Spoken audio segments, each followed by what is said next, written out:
জুলাই বিপ্লবের চেতনাকে ধারণ করে বিভিন্ন রাজনৈতিক দল আসছে, জাতীয় নাগরিক পার্টি আসছে, এটাকে আপনার কিভাবে দেখছেন? এটাকে আমরা গণতন্ত্রের জন্য ইতিবাচক হিসেবে দেখি। এটা একটা বিউটি অফ ডেমোক্রেসি, গণতন্ত্রের একটা সৌন্দর্য। এরা তরুণ বয়সে, এরা 100% শিক্ষিত মানুষ, ছাত্র।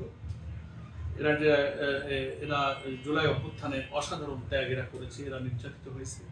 ফলে আমরা মনে করি এদের মধ্যে দেশপ্রেম, জাতির জন্য, মানুষের জন্য যে দায়বদ্ধতায় এরা দংশিত, পীড়িত, সেখান থেকে যদি কোনো রাজনৈতিক দল এরা গঠন করে, জাতির জন্য এরা কল্যাণকর কিছু দিতে পারবে, সেজন্য আমরা রাজনীতিতে এদেরকে স্বাগতম জানাই। এখন কথা হলো যে বয়সে এরা নবীন, ম্যাচুরিটি রাজনীতিতে একটু প্রয়োজন হয়, সেজন্য আমরা তাদের কাছে বলেছি এই কথা। তাদের জন্য এটা আমাদের আশাবাদ যে রাজনীতির বিগত অতীতের যে তিক্ততা, দুর্নীতি, অসততা, অস্বচ্ছতা, কর্তৃত্ববাদী চিন্তা নিয়ে যারা রাজনীতিতে এসেছে এবং দল করেছে, তারা মানুষের কাছে নিন্দিত হয়েছে, গৃহীত হয়েছে। ফলে অনেস্টি রাজনীতিতে একটা বিরাট জিনিস। এই জন্য এইসব ব্যাপারে তারা যদি পরীক্ষা উত্তীর্ণ হয় এবং জাতির আশা আকাঙ্ক্ষা পূরণে, জাতীয় ঐক্যের চেতনায় যদি তারা শানিত থাকে, তাহলে আমার মনে হয় যে অন্যান্য রাজনৈতিক দল, স্টেক হোল্ডারের সাথে সহমর্মিতা, সৌহার্দ্যপূর্ণ সম্পর্ক, মত বিনিময়, প্রয়োজনে রাজনীতিতে, নির্বাচনে সমঝোতার ভিত্তিতে ফ্যাসিবাদ বিরোধী একটা জাতীয় ঐক্য গড়ে তোলার সম্ভাবনা, এগুলো নিয়ে যদি ওরা ওয়ার্ক করে, তাহলে এইসব দলকে আমরা পলিটিক্সে স্বাগতম জানাই, আমরা তাদেরকে ওয়েলকাম করি। নতুন দল বা একটা বিষয় এখন আসছে যে দ্বিতীয় রিপাবলিক, সেকেন্ড রিপাবলিক এবং গণপরিষদ, দুটো ইস্যুতে আপনার অবস্থান। সেকেন্ড রিপাবলিক তারা যে সেন্সে বলেছে, যে ব্যাখ্যাটুকু তাদের কাছ থেকে আমরা পেয়েছি, তো তাদের টান, সেটা হলো যে স্বাধীনতার পরে 72 সালে যে সংবিধান এসছে, সেখানে গণপ্রজাতন্ত্রী বাংলাদেশ, এটাকে এরা ফার্স্ট রিপাবলিক বলছে। কিন্তু সংবিধানের যে কাঠামো, রাষ্ট্র শাসনের যে কাঠামোটা তৈরি হয়েছে, তাদের ব্যাখ্যায় তারা এটা বলতে চেয়েছে যে এই কাঠামোতে কর্তৃত্ববাদী শাসনের জন্ম হয়। নামে গণতন্ত্র, কিন্তু শাসন ব্যবস্থার কাঠামোর মধ্যে ডেমোক্রেসি নেই। এক ব্যক্তি প্রধানমন্ত্রী হবে তো হবেই, প্রেসিডেন্ট নাম কস্তে থাকবে, কিন্তু সিদ্ধান্ত নেবে প্রধানমন্ত্রী। রাষ্ট্রপতি কিছু নিতে গেলে প্রাইম মিনিস্টার সাজেশন লাগবে।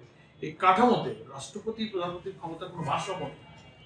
জুডিশিয়ারি তো সেরকম, জাস্টিস, চিফ জাস্টিস অ্যাপয়েন্টমেন্ট রাষ্ট্রপতি দিচ্ছেন, প্রধানমন্ত্রী পরামর্শ ছাড়া তিনি দিতে পারছেন না। এই নানান জায়গায় এই তিক্ত অভিজ্ঞতা দেখে তারা চাচ্ছে যে এমন একটা সংবিধান, এমন একটা কাঠামো রাষ্ট্রের হওয়া দরকার, সেটা খানিকটা নিউলি কনস্টিটিউটেড একটা কনস্টিটিউশন হবে। এই অর্থে তারা এটা যদি তারা করতে পারে, তখন তারা বলছে এটা একটা সেকেন্ড রিপাবলিক হবে, মানে একটা শাসনতান্ত্রিক, গঠনতান্ত্রিক একটা নতুনত্ব, একটা পুনর্বিন্যাস হবে। ইন দ্যাট সেন্স তারা এটাকে সেকেন্ড রিপাবলিক করছে। সেটা যদি হতে পারে, জাতির জন্য কল্যাণকর হয়, জাতি গ্রহণ করলে সেটা জনগণ সিদ্ধান্ত নেবে। আর গণপরিষদ, যেটাকে বলা হচ্ছে কনস্টিটিউয়েন্ট অ্যাসেম্বলি, এটা সাধারণত দুনিয়ার কোনো দেশে যখন কোনো নতুন সংবিধান তৈরি হয়, সেই সংবিধান প্রণয়নের জন্য গণপরিষদ প্রয়োজন। যেমন বাংলাদেশে 72 সংবিধান কোথায় হয়েছে? গণপরিষদে হয়েছে। 70 নির্বাচনে যারা নির্বাচিত হয়ে সরকারের দায়িত্বে যেতে পারেনি, তৎকালীন পাকিস্তানি শাসক গোষ্ঠী নির্বাচনে সংখ্যাগরিষ্ঠ আসন লাভ করে যারা বিজয়ী হলো, তাদের কাছে ক্ষমতা তারা হস্তান্তর করেনি। আফটার লিবারেশন ওই 70 নির্বাচনে বিজয়ীদেরকে নিয়েই কিন্তু গণপরিষদ গঠন করা হয়েছে, এবং তারাই কিন্তু প্রথম সংবিধান অনুমোদন করেছিল। তো এখন বাংলাদেশে সংবিধানটা একটা আছে, এর যদি অ্যামেন্ডমেন্ট প্রয়োজন হয়, সংশোধন প্রয়োজন হয়, নতুন কিছু বানাতে হয়, একটা নির্বাচিত পার্লামেন্টও কিন্তু সে কাজটা করতে পারে। Parliament is enough. তো যারা বলছে নতুন একটা দল, নতুন দল হলে তারা নতুন পলিসি, নতুন কর্মপদ্ধতি, কর্মসূচি, কর্মপন্থা, নতুন থিম তো তারা দিতেই পারে। দে হ্যাভ দ্য রাইট, তাদের অধিকার আছে গণতন্ত্রে। সেই জন্য আমরা এটা তাদের দলীয় চিন্তা, দলীয় পলিসি, গণতন্ত্রের ভিন্ন ভিন্ন মত থাকবেই, এটার আমরা কোনো সমালোচনা করি না। সেটা এখন ন্যাশনাল কনসেনসাস কমিশন এসব বিষয়ে পলিটিক্যাল পার্টির কাছে মতামত চেয়েছে, আমরাও মতামত দিয়েছি।